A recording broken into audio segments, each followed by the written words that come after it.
Hello everyone! In today's video, I will be doing an experiment of sorts to see whether Windows Essentials 2012 with Movie Maker and Photo Gallery still work on Windows 11. As you can see, it's not exactly the latest version, but this computer was just lying around, so it was convenient for me. Let's get started. If you're asking where I found the installer, well, this is actually an offline installer that contains all of the Essentials programs. I had previously downloaded it from the Wayback Machine, so you can be sure it's the real one and not some kind of malware.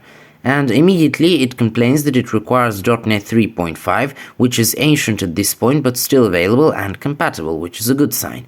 Let's fast forward by 100 times this .NET installation, which honestly took an unhealthy amount of time, but then again this PC is over 10 years old at this point and also has to screen record and install some updates at the same time. So it did in fact install .NET, which is great as the Windows Essentials installer can continue. I will again speed up the footage, after all, time is money. So the only difference between this installer and the web installer is that this one is like 100 megabytes in size, 10 times more than the web version, and contains the files required by the Windows Essentials programs, so it won't be trying to download them from the no longer hosted online location. And thus the programs will not be lost with time, so long as the installer remains somewhere on the web. And of course, if they are, and if they remain compatible with the new releases.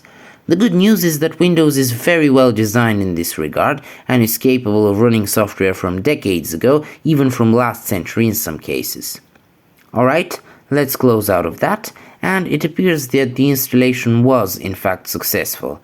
As with other Microsoft products such as Office, once the programs are installed, you should expect some kind of dialog to appear, in this case the license agreement. When you accept it, there is a sign-in prompt for your Microsoft account, which will be used throughout the Windows Essentials programs.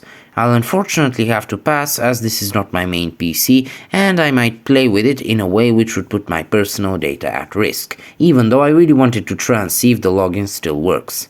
Yet another sign-in prompt, this time for Messenger. Alright, now let's explore the programs.